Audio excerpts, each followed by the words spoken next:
Welcome to the Story Lab. I hope you enjoy this story. Let's begin. The alarm blared, jolting me awake. I rolled over, my hand instinctively reaching for Clara's warm body, but her side of the bed was empty and cold. Blinking away the sleep, I squinted at the clock. 6:15 a.m. Clara? I called out, my voice rough with sleep. No answer. Throwing off the covers, I padded downstairs, the hardwood floor cool beneath my feet.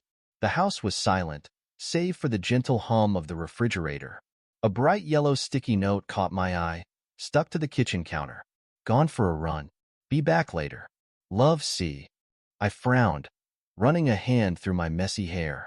This was the third time this week Clara had left before dawn for a run. It wasn't like her to be so dedicated to exercise. As I waited for the coffee to brew, I scrolled through my phone, checking work emails. The aroma of fresh coffee filled the kitchen, a comforting constant in this increasingly unfamiliar routine. The front door creaked open just as I was pouring my second cup. Clara breezed in, her cheeks flushed and hair damp with sweat. "Morning," she said, barely meeting my eyes as she grabbed a water bottle from the fridge. "Hey," I replied, studying her. "Another long run?" She nodded, gulping down water. "Yeah, it's invigorating. Clears my head, you know?" "Right," I said slowly. "You've been doing that a lot lately." Clara shrugged, her eyes darting away from mine. "Just trying to stay healthy. Is that a crime?" "Of course not," I said, holding up my hands. I miss our mornings together." Her expression softened slightly. "I know, Evan. I'm sorry. It's just, I need this right now." I took a deep breath, deciding to take a chance. "Why don't we go for a run together this weekend? It's been a while since we did something like that." Clara hesitated, her fingers tapping nervously on the water bottle. "Oh, I don't know. You might not be able to keep up with me now." I chuckled, trying to keep the mood light. "Is that a challenge, Mrs. Carter?" She gave a small smile. "Fine. Saturday morning, then?" "It's a date," I said, feeling a glimmer of hope. Maybe this would help bridge the growing distance between us.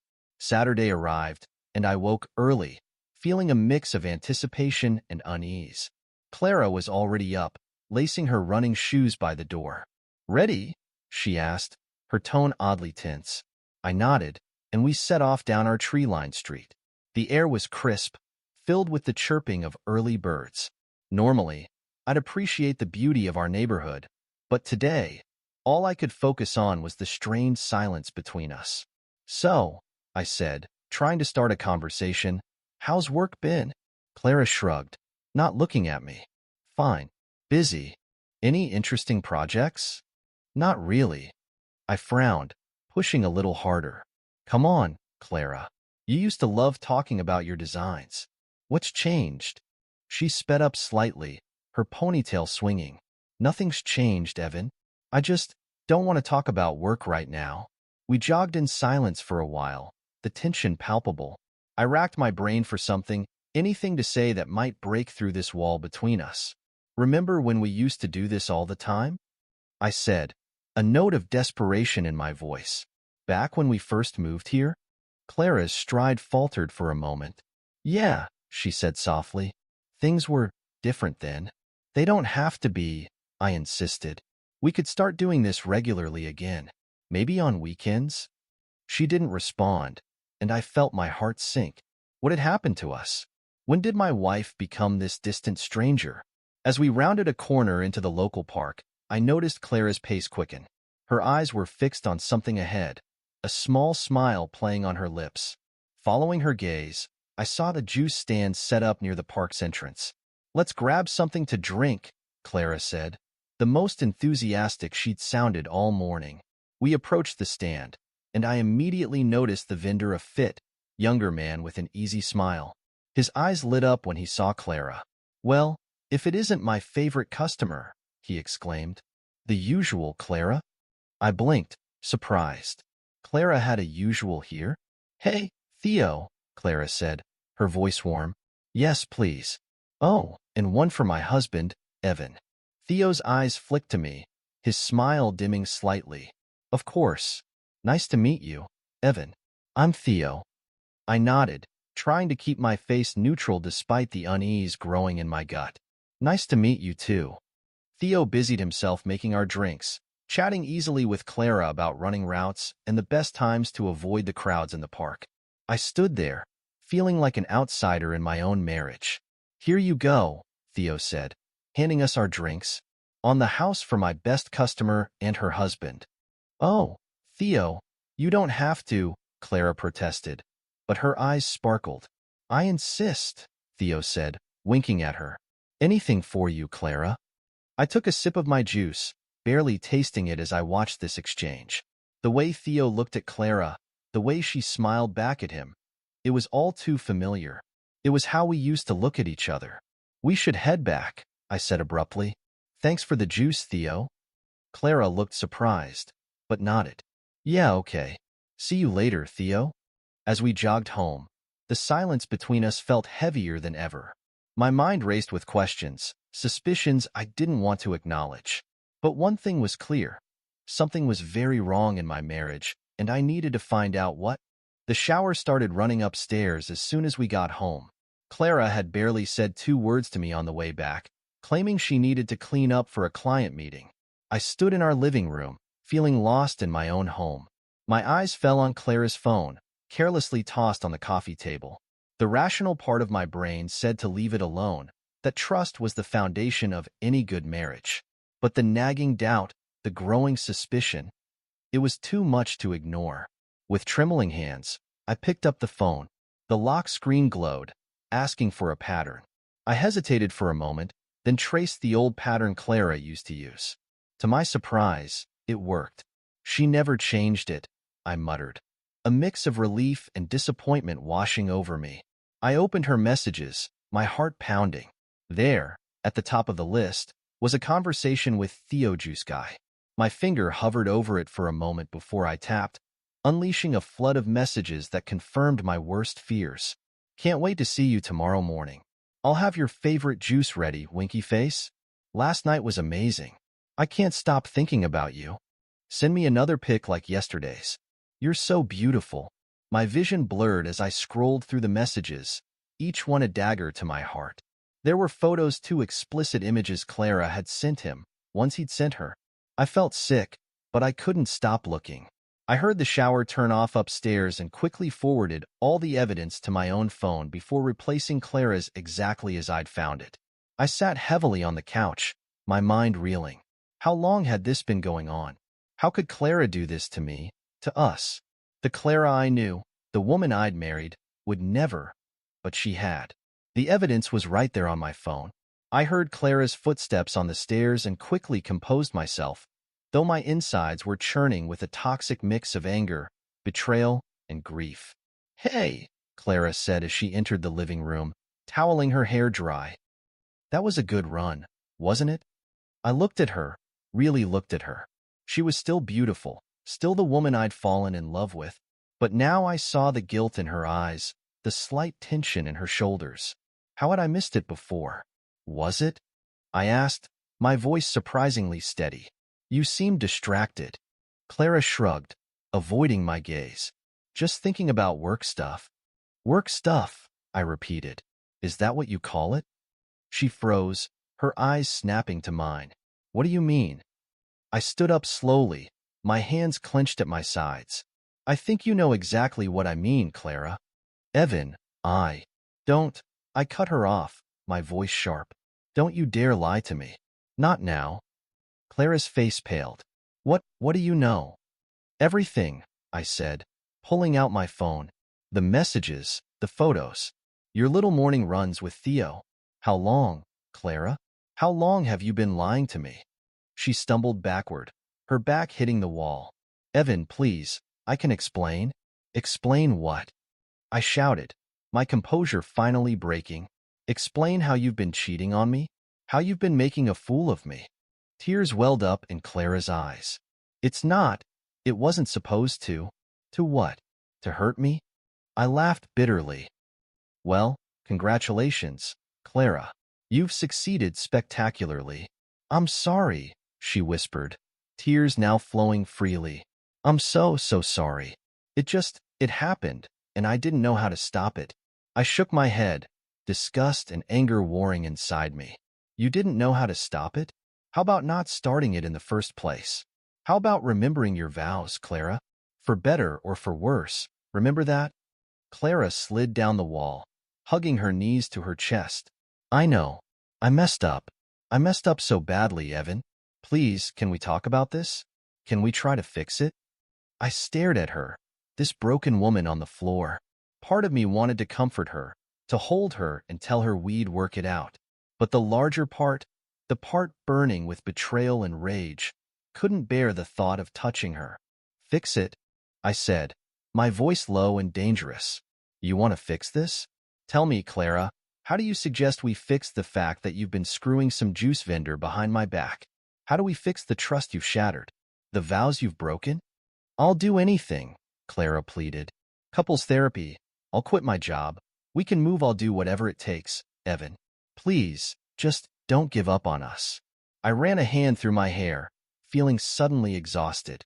I'm not the one who gave up on us, Clara. You did that the moment you decided to cheat. What are you saying?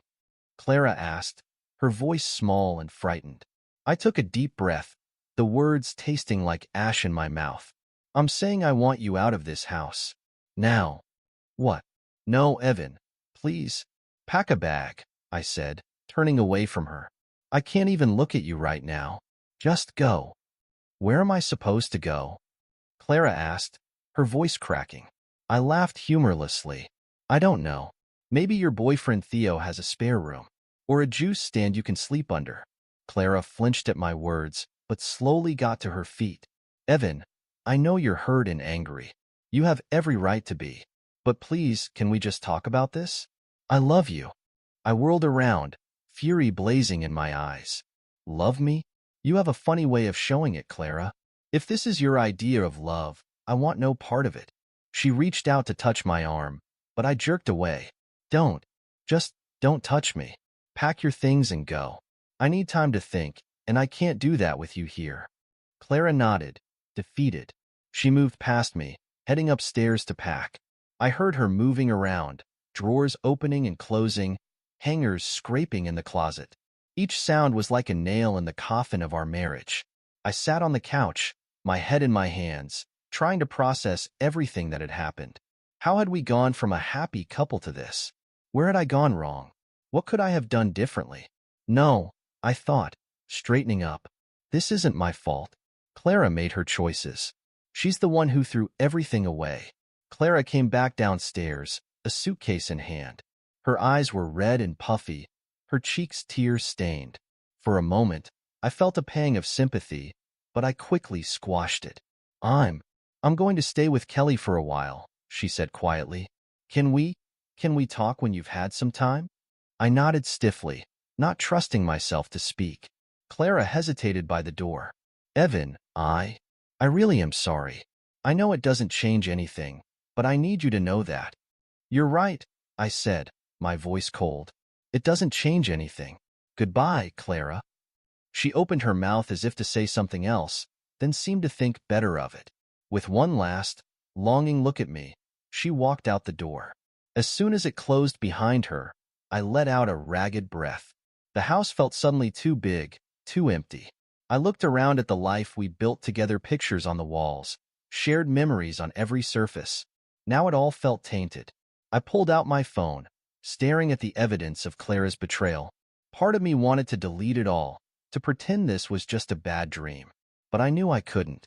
This was my new reality, and I needed to face it head-on. With shaking hands, I dialed a number. Hello? Came the gruff voice on the other end. Daniel, I said, my voice cracking. I need your help. Clara. I'm here for you. I'll help you with anything, my brother said without hesitation. Hang in there, little brother. I ended the call and sank back into the couch. The tears I'd been holding back finally came, and I let them flow freely. My marriage was over, my trust shattered. But as I sat there, crying in my empty house, a small spark of determination flickered to life. This wasn't the end. It was just the beginning of a new chapter. And I'd be damned if I let Clara and Theo write it for me. The next morning, I woke with a pounding headache and a hollow feeling in my chest. For a moment, I hoped it had all been a terrible dream. But the empty spot beside me in bed confirmed the harsh reality. I grabbed my phone, seeing a missed call from Daniel. As I listened to his voicemail, my brother's words ignited a fire in my belly. Evan, it's Daniel. Look, I know you're hurting, but you can't let them get away with this. You need to confront that juice guy. Show him you're not someone to be messed with. Call me when you're ready to fight back. Daniel was right. I couldn't just sit here wallowing in self-pity. I needed to face Theo, to look him in the eye and what? What did I hope to achieve? I didn't know, but I knew I had to do something. Throwing on some clothes, I headed out the door, my feet carrying me towards the park before my brain could catch up. The morning was bright and crisp, a stark contrast to the storm raging inside me. As I approached Theo's juice stand, I saw him chatting and laughing with a customer. My blood boiled at the sight of his easy smile, the same smile he'd used to charm my wife. I stormed up to the stand, barely noticing as the other customers scurried away. Well, if it isn't Evan, Theo said, his smile turning smug. What can I get for you today? Something to wash away the taste of betrayal, perhaps? Cut the crap, Theo, I growled. We need to talk. Theo leaned on his counter, feigning nonchalance. Talk about what? How I gave your wife what you couldn't. My vision went red. You son of a... Whoa, easy there, big guy, Theo said, holding up his hands. We're all adults here, right? No need for violence. Adults? I spat. Adults don't go around destroying marriages for fun. Theo's eyes hardened. Fun? You think that's what this was about? Maybe if you'd paid more attention to your wife, she wouldn't have come running to me. Don't you dare try to pin this on me, I said, my voice low and dangerous. You knew she was married. You pursued her anyway. She pursued me, pal, Theo shot back. I was just minding my own business, selling my juice. Clara was the one who kept coming back, day after day, looking for more than just a drink. I lunged forward, grabbing Theo by his shirt collar. You expect me to believe that? That my wife just threw herself at you? Theo didn't flinch. Believe what you want. But ask yourself this. Why was she so eager to find comfort in someone else's arms? I pulled back my fist, ready to wipe that smirk off his face, when I felt hands grabbing me from behind. Hey, break it up, a deep voice shouted. I turned to see two joggers pulling me away from Theo. Let go of me, I yelled, struggling against their grip. Calm down, man, one of the joggers said. It's not worth it. Theo straightened his shirt, his composure barely ruffled. You should listen to them, Evan. Go home. Lick your wounds. Leave the real men to their business. I shook off the jogger's hands, my chest heaving with rage. This isn't over, Theo. You think you can just walk away from this? You have no idea what's coming. Theo's eyes glinted with amusement. Is that a threat, Evan? Because let me tell you, I've dealt with angry husbands before. You're not the first, and you won't be the last. We'll see about that, I snarled. Turning on my heel, I stormed away, Theo's mocking laughter ringing in my ears. As I walked home, my mind raced. Theo thought this was all a game, that he could toy with people's lives without consequences. Well, I was about to show him just how wrong he was. I pulled out my phone, dialing Daniel's number. Evan? How'd it go? My brother's gruff voice came through. Not great, I admitted. But I'm not done. I need your help, Daniel. I want to destroy him. There was a pause, then Daniel chuckled darkly. Now you're talking, little brother. Come over, and we'll start planning. It's time to show this juice jerk what happens when you mess with a Carter. As I headed to Daniel's place, Theo Reed had no idea what was coming his way, and I was going to enjoy every moment of his downfall. Daniel's living room looked like a war room. Papers were strewn across his coffee table, his laptop open to various city regulation websites. All right, Evan, Daniel said, pacing back and forth. We need to hit this guy where it hurts. What do we know about his business? My hand touched my jaw, thinking, not much. It's just a juice stand in the park. But now that I think about it, I've never seen any kind of permit or license displayed. Daniel's eyes lit up. That's our in. Every food vendor needs proper permits. If he's operating without them, we can shut him down, I finished, a spark of excitement igniting in my chest. Exactly, Daniel grinned. First stop, the health department. The next morning found me standing in a sterile government office, trying to keep my nerves in check as I approached the counter. Can I help you? A bored-looking clerk asked. Yes, I said, clearing my throat. I'd like to report a potentially unlicensed food vendor in Laurelhurst Park. The clerk sighed, pulling out a form. Name of the vendor? Theo Reed. He runs a juice stand. And what makes you think he's unlicensed? I leaned in, lowering my voice. I've been buying juice there for months, and I've never seen any permits displayed. Plus, I'm not sure his setup meets health code standards. The clerk looked unimpressed. We'll look into it. Fill out this form with all the details. I took the form, my heart sinking. This wasn't the immediate action I'd hoped for. As I turned to leave, I overheard two other clerks chatting. Did you hear about that E. coli outbreak from that food truck last month? Yeah, nasty business. Bet that guy wishes he kept better records now that he's facing lawsuits. An idea started forming in my mind. I pulled out my phone, texting Daniel. Plan A might not be enough. Time for Plan B. How are your Photoshop skills? Daniel's reply was instant. Rusty, but I know a guy. What are you thinking? I smiled grimly. We're going to create some evidence the health department can't ignore. Over the next few days, Daniel and I worked tirelessly. We took photos of Theo's stand, then carefully edited them to show unsanitary conditions. We created fake customer complaints, complete with detailed accounts of food poisoning symptoms. Are you ready for this, Evan? Daniel asked as we prepared to submit our evidence to the health department. This is fraud, you know? I hesitated for a moment, then steeled myself. He committed fraud against my marriage. This is justice. Daniel nodded, his eyes serious. All right, let's do this. We marched into the health department, armed with our fabricated evidence. This time, the clerk's eyes widened as she flipped through our file. This is very concerning, she said, reaching for her phone. I'm calling this in right away. As we left the office, I felt a mixture of triumph and unease. Do you think it'll work? I asked Daniel. He clapped me on the shoulder. Trust me, little brother. With what we've given them, they'll have no choice but to shut him down. True to Daniel's prediction, within a week, Theo's juice stand was closed, plastered with violation notices. I couldn't help but feel a surge of satisfaction as I walked past the empty spot where his stand had been. My victory was short-lived, however. That evening, as I pulled into my driveway, I saw a figure waiting by my front door. Theo. I got out of my car slowly, my hand hovering near my phone, ready to call 911 if needed. What are you doing here, Theo? I called out, keeping my distance. Theo's face was contorted with rage. You think I'm stupid, Carter? You think I don't know you're behind this? I don't know what you're talking about, I said, trying to keep my voice steady. Theo stalked towards me, his fists clenched. My business, my livelihood. You destroyed it all.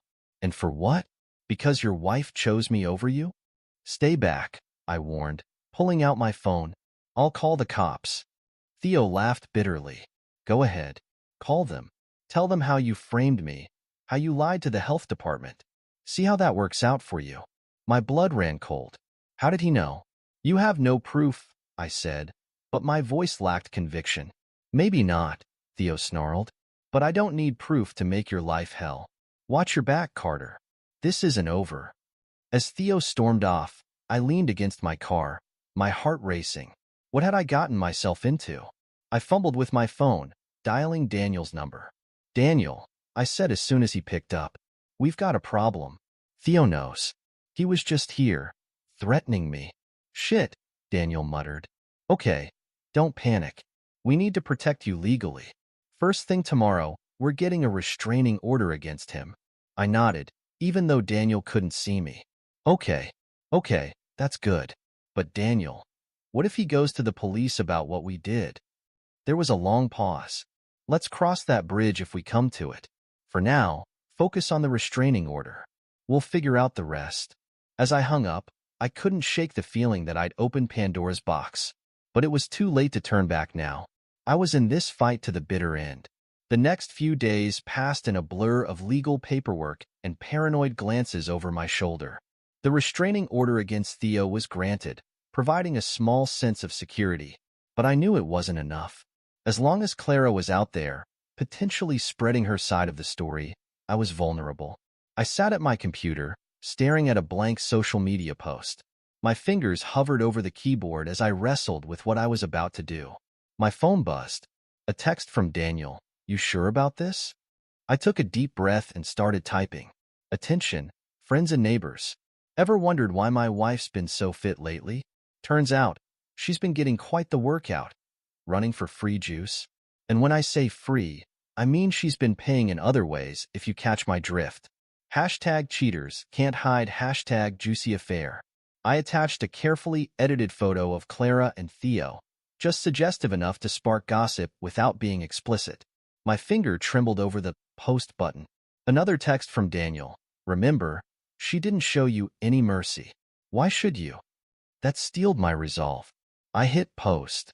Within minutes, my phone started blowing up with notifications, comments, shares, messages of support, and a few angry calls from Clara that I promptly ignored. As the post gained traction, I received a call from a number I didn't recognize. "Hello?" I answered cautiously. "Is this Evan Carter?" a cheerful voice asked. "This is DJ Mike from KPRD Radio. We've seen your post about your wife's juicy affair. How would you like to share your story with our listeners?" My heart raced. This was more than I'd hoped for. "I'd love to," I heard myself say. The next morning, I found myself in the KPRD studio, a pair of headphones clamped over my ears. And we're back with Evan Carter, the man behind the viral post about his wife's affair with a local juice vendor, DJ Mike announced. "Evan, tell us, how did you discover your wife's infidelity?" I leaned into the microphone, my voice steady. "Well, Mike, it all started with some suspicious morning runs. For the next hour, I poured out my story to the eager listeners of Portland. I painted a vivid picture of betrayal, of a dedicated husband blindsided by his wife's deceit. By the time I finished, my phone was buzzing non-stop with messages of support. As I left the studio, feeling both drained and exhilarated, I received a video message from a number I didn't recognize. Curious, I opened it. The video showed Clara, her face red with exertion and humiliation, running down our street. Behind her, a group of giggling neighbors chased her, waving juice cups and calling out mocking offers of free samples. I stared at the screen, a mix of emotions swirling in my chest. Part of me felt a twisted satisfaction at seeing Clara face the consequences of her actions. But another part, a part one tried to ignore, felt a pang of guilt. Had I gone too far? My phone buzzed again. This time, it was Clara calling. After a moment's hesitation, I answered. "Evan, please." Clara's voice was thick with tears. "You have to stop this. They're treating me like I'm some kind of monster. Aren't you?" I shot back, my earlier guilt evaporating. "You destroyed our marriage, Clara. Did you think there wouldn't be consequences?" "I made a mistake," she pleaded. "I know that. But this public humiliation, it's cruel, Evan. This isn't you." I laughed bitterly. "You're right. The old Evan wouldn't have done this. But you killed that Evan when you decided to cheat. What do you want from me?" Clara asked, her voice small and defeated. I paused, considering. What did I want? Revenge? Justice? Or something else entirely? "I want you to feel what I felt," I said finally. "The betrayal, the humiliation, the loss. Maybe then you'll understand what you've done." With that, I hung up, blocking her number. As I walked to my car, I felt a strange mix of triumph and emptiness. I'd won, hadn't I? So why didn't it feel like a victory? As I drove home, I couldn't shake the feeling that this was just the beginning. The story of the cheating wife and the vengeful husband had captured Portland's attention, and something told me that neither Clara nor I had seen the last of the fallout from our bitter, juicy tale. The weeks following my radio interview flew by in a whirlwind of legal meetings and sympathetic messages. As I signed the last of the divorce papers, a weight lifted from my shoulders. It was time to close this chapter of my life, but not without one final act. I stood in my newly redecorated living room, surveying the space. Gone were the photos of Clara and me, replaced by abstract art and travel souvenirs. The doorbell rang, jolting me from my thoughts. Evan, the man of the hour. My best friend and coworker, Maya, burst in, carrying a case of beer. I grinned. Maya, you're early. She set the beer down and gave me a once-over. Someone had to make sure you didn't chicken out. You ready for this? I took a deep breath. As ready as I'll ever be. Maya squeezed my arm. You've got this. Tonight, we celebrate you getting your life back. As we set up, I couldn't help but feel a mix of excitement and nervousness. The doorbell rang again, and soon my house was filled with friends, neighbors, and even some of my online supporters. Daniel arrived, clapping me on the back. Little brother, you've outdone yourself. This is quite the turnout. I nodded, scanning the crowd. Thanks for everything, Daniel. I couldn't have gotten through this without you. He raised an eyebrow. Getting sentimental on me now? Save it for your speech. As the party was in full swing, I clinked a glass to get everyone's attention. The room fell silent, all eyes on me. Friends, I began, my voice steady. Thank you all for coming tonight. A few months ago, my life fell apart. I discovered my wife's affair, lost my trust in love, and thought I'd never smile again. Murmurs of sympathy rippled through the crowd. But then something amazing happened. You all rallied around me. You supported me, made me laugh, and reminded me that life goes on. So tonight, we're not just celebrating my divorce. We're celebrating new beginnings, true friendships, and the power of community.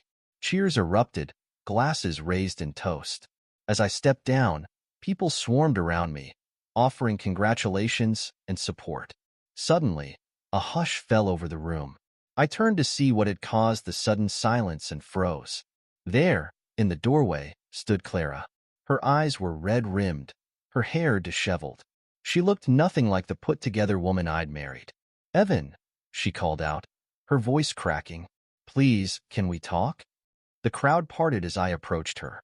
Clara, what are you doing here? She wrung her hands, glancing nervously at the onlookers. I need to talk to you.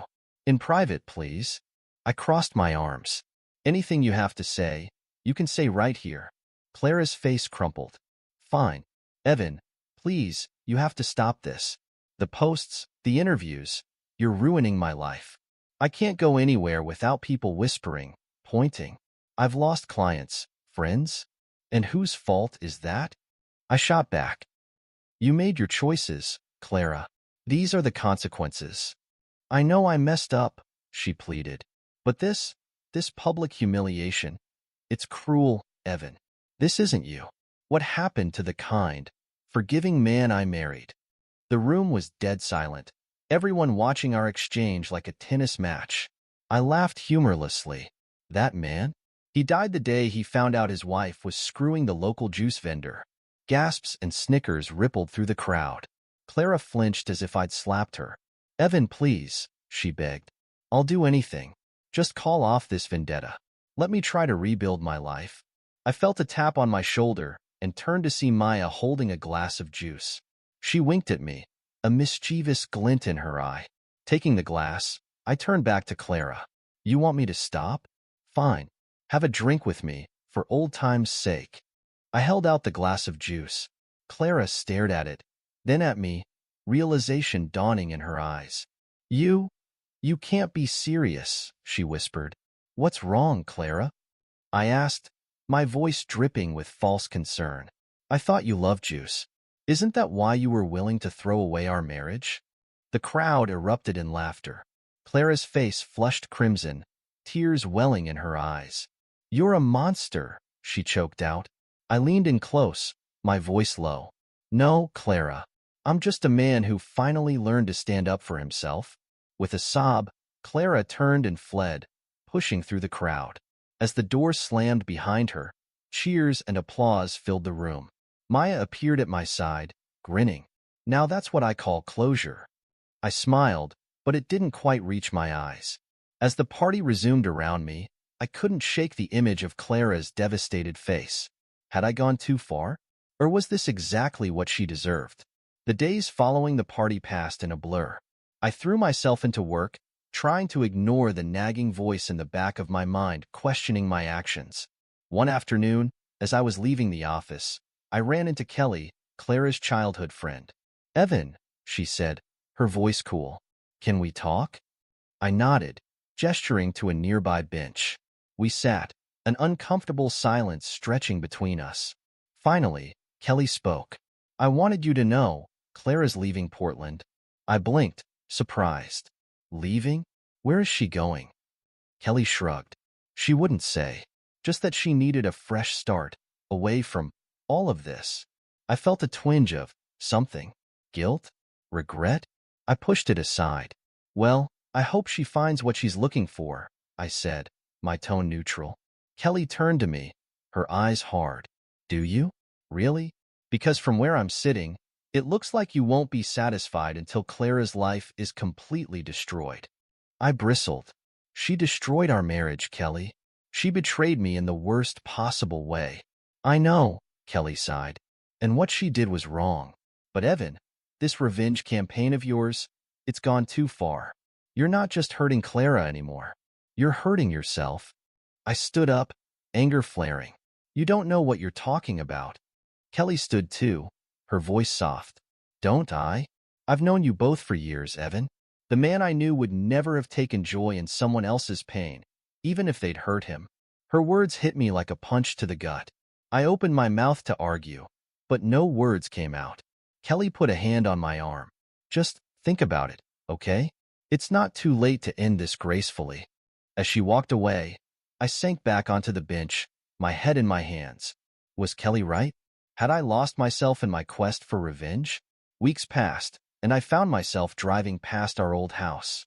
A sold sign stood in the yard, and a moving truck was parked in the driveway. As I watched, Clara emerged, carrying a box. Without thinking, I pulled over and got out of the car. Clara froze when she saw me, her eyes wary. "Evan," she said cautiously, "what are you doing here?" I shoved my hands in my pockets, suddenly unsure. I heard you were leaving town. I wanted to see if it was true." Clara nodded, setting down the box. "It is. I got a job offer in Chicago. I think it's time for a fresh start." We stood there, the weight of our shared history hanging between us. "I'm sorry," I blurted out. Clara's eyes widened in surprise. "Not for exposing the affair," I clarified quickly, "but for taking it so far. The public humiliation, the party, it was too much." Clara's shoulders sagged, relief and sadness mingling in her expression. "Thank you, Evan. That means a lot." She hesitated, then continued. "I'm sorry, too. For everything. I know it doesn't change anything, but I need you to know that I never meant to hurt you like this." I nodded, not trusting myself to speak. "I hope," Clara said softly, "that someday we can both move past this, find happiness again." "Yeah," I managed. "I hope so too." As Clara turned back to her moving, I walked to my car, feeling lighter than I had in months. The chapter was finally closing, and it was time to start writing a new one. Months passed, and life settled into a new rhythm. I threw myself into work, taking on challenging projects that pushed me to grow both professionally and personally. One morning, as I was grabbing coffee before heading to the office, I ran into Maya. "Evan," she exclaimed, "I was just about to call you. How've you been, stranger?" I grinned. "Hey, Maya. Sorry I've been MIA lately. Work's been crazy." She raised an eyebrow. "All work and no play makes Evan a dull boy. When was the last time you went out and had some fun?" I shrugged, suddenly realizing how isolated I'd become. "I can't remember, honestly." Maya's eyes lit up. "Well, that changes tonight. The team's going out for drinks after work. You're coming, no excuses." I opened my mouth to protest, but Maya held up a hand. "Nope, not hearing it. I'll drag you there myself if I have to." I laughed, holding up my hands in surrender. All right, I'll be there." That evening, I found myself at a local bar, surrounded by my coworkers. The atmosphere was lively, filled with laughter and conversation. So, Evan, our project manager, Tom, said, I hear you've been killing it on the new software rollout. Any secrets to share with the class? I chuckled, taking a sip of my beer. No secrets. Just good old-fashioned hard work and a team that knows their stuff. And a healthy dose of post-divorce motivation, Maya chimed in, nudging me playfully. The table fell silent, everyone looking uncomfortable. I realized they'd been carefully avoiding the topic all night. I took a deep breath. It's okay, guys. You can talk about it. The divorce, the whole juice saga. It happened, and it's part of my story now. Tom leaned forward, curiosity getting the better of him. So, how are you really doing with all that? If you don't mind me asking. I considered the question. Honestly, I'm doing better than I ever thought I would. Sure, it was rough for a while, but I've learned a lot about myself, about what I'm capable of. Maya raised her glass. To new beginnings and personal growth. As everyone clinked glasses, I felt a warmth spread through my chest. These people, my colleagues and friends, had stood by me through the darkest period of my life. They'd seen me at my worst and still chose to support me. The night wore on, filled with stories, jokes, and shared memories. As we were leaving, Maya pulled me aside. I'm proud of you, you know, she said, her eyes sincere. You've come a long way. I smiled, giving her a quick hug. Thanks, Maya, for everything. I couldn't have gotten through this without you. She punched my arm lightly. That's what friends are for, dummy. Now, promise me you won't become a hermit again. We miss having you around. I laughed. Promise. No more hermit, Evan. As I walked home that night, I felt a sense of peace I hadn't experienced in a long time. The anger, the bitterness that had driven me for so long. It was fading, replaced by hope for the future. The next day at work, I found myself volunteering for a mentorship program, something I would never have considered before. As I sat across from a bright-eyed intern, sharing my experiences and knowledge, I realized how much I'd grown. Mr. Carter, the intern, Sarah, asked hesitantly, I hope you don't mind me asking, but how do you stay so positive after everything you've been through? I leaned back in my chair, considering her question. You know, Sarah, life has a way of throwing curveballs at you. The trick isn't to avoid getting hit, it's learning how to swing back. She nodded, scribbling in her notebook. So, you just keep going? You keep going, I agreed. But more than that, you learn from every experience. Good or bad, it all shapes who you are. As Sarah left, thanking me profusely for my time, I couldn't help but smile. Who would have thought that the worst experience of my life would lead me here, feeling more fulfilled and self-aware than ever before? That weekend, I decided to try something new. I signed up for a cooking class, something I'd always wanted to do but never had the courage to attempt. As I stood in the kitchen, surrounded by the aroma of spices and the sizzle of pans, I felt a sense of excitement I hadn't experienced in years. The instructor, a jovial man named Carlo, moved around the room, offering advice and encouragement. Evan, he called out, peering into my pan, your sauce is coming along beautifully. You've got a natural talent, my friend. I grinned, stirring the sauce with newfound confidence. Thanks, Carlo. I never thought I'd enjoy cooking this much. The woman next to me, Alice, laughed. I know what you mean. It's liberating, isn't it?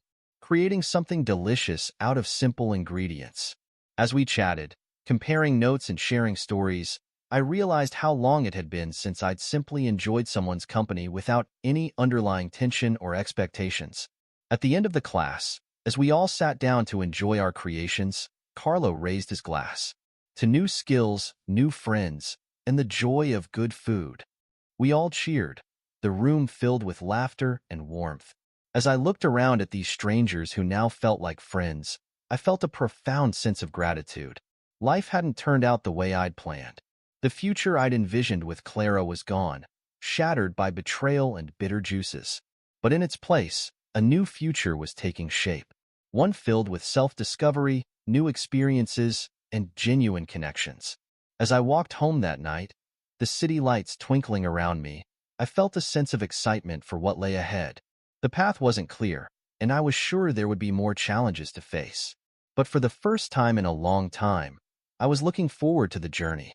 The bitter taste of betrayal that had lingered for so long was finally fading, replaced by the sweet flavor of possibility. I may have lost a wife, but I'd found myself, and that, I realized, was the greatest victory of all. This is where our story comes to an end. Share your thoughts in the comments section. Thanks for your precious time. If you enjoyed this story, then please make sure you subscribe to this channel. That would help me a lot. Click on the video you see on the screen, and I will see you there.